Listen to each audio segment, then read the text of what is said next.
दोस्तों, बुढ़ापे में कौन संतान अपनी माता पिता को अकेला छोड़कर चला जाता है।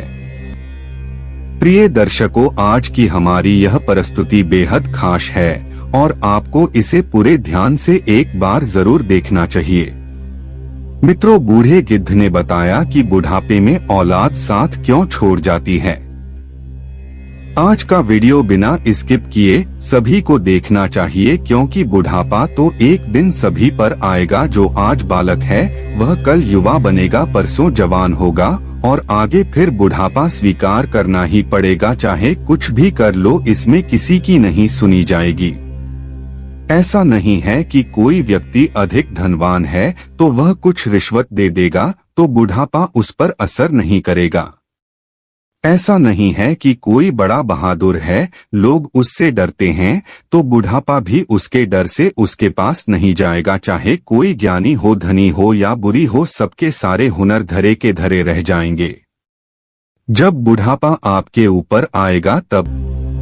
इसलिए यह जानकारी सबको ध्यान से सुननी चाहिए। इस वीडियो से पता चलेगा कि औलाद बुढ़ापे में साथ क्यों छोड़ जाती है। इस बात को समझने के लिए हमें इस कहानी को ध्यान से सुनना चाहिए। मित्रों, किसी जंगल में एक बड़ा भारी बरगद का वृक्ष था। उस वृक्ष पर हजारों भांत भांत के पक्षी दिन भर किलोले करते रहते थे। या यूं कहिए कि पूरे जंगल के पक्षी उस बट वृक्ष पर विश्राम करने के लिए जाते रहते थे। कुछ पक्षियों का तो वह वृक्ष स्थायी निवास स्थल था। उस वृक्ष पर रहकर पक्षी अपार आनंद की अनुभूति प्राप्त करते थे। कहते हैं, हम जब किसी स्थान पर या किसी व्यक्ति के साथ एक लंबे समय तक रहते हैं तो हमें उससे मोह हो जाता है। इसी तरह उस वृक्ष पर रहने वाले सभी पक्षियों को उस बट वृक्ष से मोह हो गया था। कुछ दिनों बाद जंगल सूखा पड़ गया। कई वर्षों से पानी नहीं बरसा। जंगल के वृक्ष सूख सूख कर मुरझाने लगे। वो वट वृक्ष भी पानी न बरसने के कारण सूखने लगा।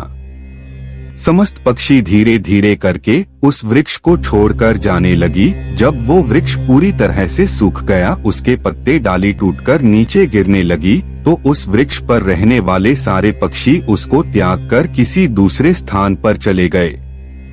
केवल एक बूढ़ा गिद्ध उस वृक्ष पर अकेला बैठा रह गया। उसने देखा कि वृक्ष पर रहने वाले सारे पक्षी एक एक करके वहां से जा चुके हैं। कुछ पक्षियों ने उस बूढ़े गिद्ध से भी चलने को कहा, परंतु गिद्ध ने जाने से मना कर दिया। बूढ़े गिद्ध ने सोचा कि मेरा जन्म इसी पेड़ पर हुआ है, इसी वृक्ष पर मैं खेल कूद कर बड़ा हुआ हूँ, मेरे जीवन के सारे सुख इसी वृक्ष ने दिया है। आज जब इसके ऊपर विपत्ति है तो मैं इस विपत्ति में छोड़कर अकेला कैसे चला जाऊं। इस वृक्ष ने मुझे पल पोष कर बड़ा किया है, दुख सुख में मेरा साथ दिया है। मैं इस वृक्ष का ऋणी हूँ, मैं मरकर भी इस वृक्ष को छोड़कर नहीं जाऊंगा। वे लोग बड़े खुदगर्ज होते हैं जो अपने माँ बाप को बुढ़ापे में छोड़कर चले जाते हैं या परदेश में रहकर सुखपूर्वक जीवन यापन करते हैं। घर पर अपने बड़े जनों को भूल जाते ऐसी संतान के लिए धिक्कार है जो अपने माँ बाप के बुढ़ापे का सहारा नहीं बनते। सोचो, जब तुम असहाय थे तब तुम्हारे माँ बाप ने तुम्हारा साथ छोड़ा था। जब तुम बीमार हुए थे तब वे तुम्हें छोड़कर कहीं गए थे क्या? जब तुमने किसी से झगड़ा किया और तुम संकट में पड़ गए थे तो क्या तुम्हारे माँ बाप ने तुम्हें अकेला छोड़ा था? जब उनके मन में किसी अच्छी चीज को खाने की इच्छा उत्पन्न हुई थी तब उन्होंने वो चीज तुम्हें छोड़कर कभी अकेले खाई थी क्या? आज वे बूढ़े हो गए तो तुम्हें उनसे घृणा होने लगी। तुम्हारे लिए उन्होंने इतना किया, तुम उनके लिए इतना भी नहीं कर सकते कि उनके बुढ़ापे की लाठी बन जाओ। प्रिय दर्शकों, बूढ़े गिद्ध ने मरते दम तक वृक्ष का साथ न छोड़ने की कसम खाई। कुछ दिन और बीते तो वह वृक्ष बिल्कुल जर्जर हो गया, लेकिन गिद्ध फिर भी उसे छोड़कर नहीं गया।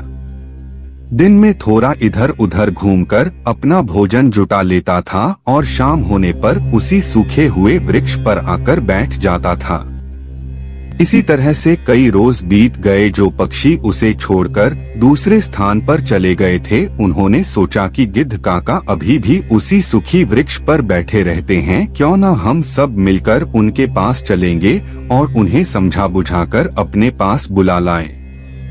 यही सोचकर कुछ पक्षी बूढ़े गिद्ध के पास गए और उन्हें अपने साथ चलने का आग्रह किया। कहने लगे, गिद्ध काका, तुम कहाँ इस सूखे हुए वृक्ष पर बैठे रहते हो? इस वृक्ष का जीवन खत्म हो चुका है, मरे के साथ में मरना कहाँ की समझदारी है। कहते हैं वही जीव का श्रेष्ठ है, जिसमें धर्म की हानि ना हो, वही देश श्रेष्ठ है, जहाँ कुटुंब का पालन हो सके।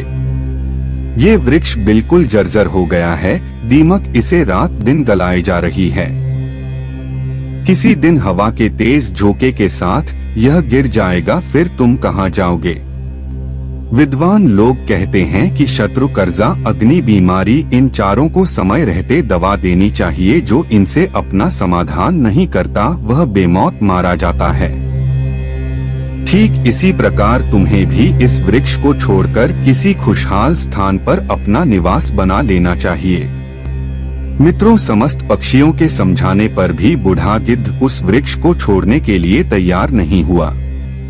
कहने लगा, भाइयों, यह वृक्ष मेरे माँ बाप के समान है। मेरे माता पिता मुझे जन्म देकर इसी वृक्ष पर मुझे छोड़कर चले गए थे। उनके जाने के बाद में इसी वृक्ष पर खेल कर बड़ा हुआ हूँ। जीवन के सारे सुख मैंने इसी वृक्ष पर पाए हैं। बचपन से लेकर बुढ़ापे तक का सफर मैंने इसी वृक्ष पर तय किया है। अब इस मुश्किल घड़ी में मैं इसका साथ छोड़कर कैसे चला जाऊं, ये मेरी सबसे बड़ी खुदगर्जी होगी। कहते हैं भक्त, सेवक और सनानागत जो यह कहता हो कि मैं आपका ही हूँ, इन लोगों को संकट पड़ने पर भी नहीं छोड़ना चाहिए। जो इन्हें संकट में छोड़कर जाता है उन्हें बहुत बड़ा पाप लगता है। उन संतानों को कभी मनुष्य की योनि में जन्म नहीं मिलता। गिद्ध ने कहा, मैं अपनी मृत्यु तक इसी वृक्ष पर रहूंगा, आप लोग जाइए यहाँ से। गिद्ध की बात सुनकर सारे पक्षी निराश हो जाते हैं। वे लौटकर वापस चले जाते हैं। कुछ तो कहने लगे, भैया, इस बूढ़े के साथ साथ इसकी बुद्धि भी सठिया गई है, इसलिए उसे हमारा समझाना अच्छा नहीं लगता। अगले दिन कुछ पक्षी उसे फिर समझाने के लिए आए, लेकिन गिद्ध ने जाने से फिर मना कर दिया। इस बार सारे पक्षी लौटकर अपने घर नहीं गए। वे सीधे इंद्र के पास पहुँचे और उन्हें सारी बात बताई कि हे भगवान, हम जिस वन में रहते हैं वहाँ कई बरसों से पानी नहीं बरसा है। पूरा जंगल पानी से सुन है, पेड़ पौधे सब सूख चुके हैं। जंगल के सभी जीव जंतु जंगल छोड़कर दूसरे स्थान पर चले गए हैं। पर दुख की बात ये है कि जिस बरगद पर हम लोग रहते थे, उसी बरगद पे एक बूढ़ा गिद्ध भी रहता है। हम लोग तो चले आए, पर वो गिद्ध उस बरगद को छोड़कर कहीं नहीं जाना चाहता है। वृक्ष सूखकर जर्जर हो चुका है, वो कभी भी गिर सकता है। हम लोग उन्हें समझाने गए थे, पर वो फिर भी उस वृक्ष को छोड़ने के लिए तैयार नहीं हुए। वो कह रहे थे कि मरते दम तक मैं इस वृक्ष का साथ नहीं छोड़ूंगा। इसीलिए हे भगवान, आप स्वयं चलकर उन्हें समझा दीजिए, शायद वह आपका कहना मान जाए। मित्रों, पक्षियों के निवेदन को इंद्र ने स्वीकार कर लिया और इंद्रदेव पक्षियों के साथ उस वन में जाकर उस बूढ़े को समझाने लगते हैं। हे गिद्धराज, मैं देवराज इंद्र तुम्हें समझाने आया हूँ। यह वृक्ष बहुत ही जर्जर स्थिति में पहुँच गया है। इसकी डालियां सूखकर गल चुकी है। इस पर छाया के लिए एक भी सूखा पत्ता नहीं बचा है और आप भी बहुत बूढ़े हो चुके हो। किसी दिन यह वृक्ष गिर गया तो आपकी मृत्यु हो सकती है। इसलिए इस वृक्ष को छोड़कर किसी सुरक्षित स्थान पर चले जाइए। प्रिय दर्शकों, इंद्र की बात सुनकर बूढ़ा गिद्ध कहने लगा, हे भगवान, एक बात बताओ, जब मेरा जन्म हुआ था तो मेरे माता पिता मुझे इसी वृक्ष पर छोड़कर स्वर्ग सिधार गए थे। मैं जब असहाय था तो मुझे इसी वृक्ष ने पल पोष कर बड़ा किया। मैं इसी पर खेला खुदा हूँ, इसी पर रहकर सारे सुख उठाए हैं। इसी वृक्ष पर रहते रहते मैं बूढ़ा हो गया। मेरा पूरा जीवन इसी वृक्ष की छाव में बीता है। आज जब इस वृक्ष पर विपत्ति आ गई तो मैं इसे छोड़कर कैसे चला जाऊं। अक्सर लोग यही करते हैं कि विपत्ति आने पर गरीबी में अपने हितों का, अपने बंधुओं का साथ छोड़कर चले जाते हैं। मतलबी लोगों की तरह नहीं हूँ। मैं मरते दम तक, आखिरी सांस तक अपने माता पिता के तुल्य इस वृक्ष का साथ निभाऊंगा। गिद्ध का ऐसा अद्भुत प्रेम देखकर इंद्र बहुत खुश हो जाते हैं और कहते हैं, हे गिद्धराज, मैं तुम्हें वरदान देना चाहता हूँ, बताओ तुम्हें क्या चाहिए।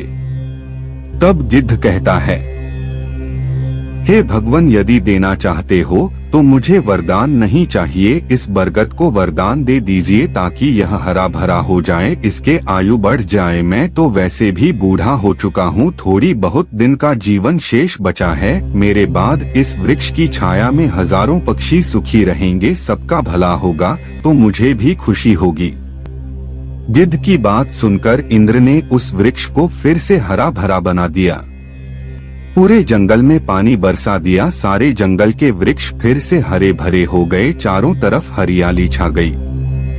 जो जीव जंतु पशु पक्षी जंगल को छोड़कर चले गए थे वे फिर से उसी जंगल में लौट आए। सारे पक्षी उसी बरगद पर आकर कल कल करने लगे। सब पक्षी उस बूढ़े गिद्ध काका की खूब सेवा करने लगे, उनके लिए भोजन पानी सब वही लाकर देते थे।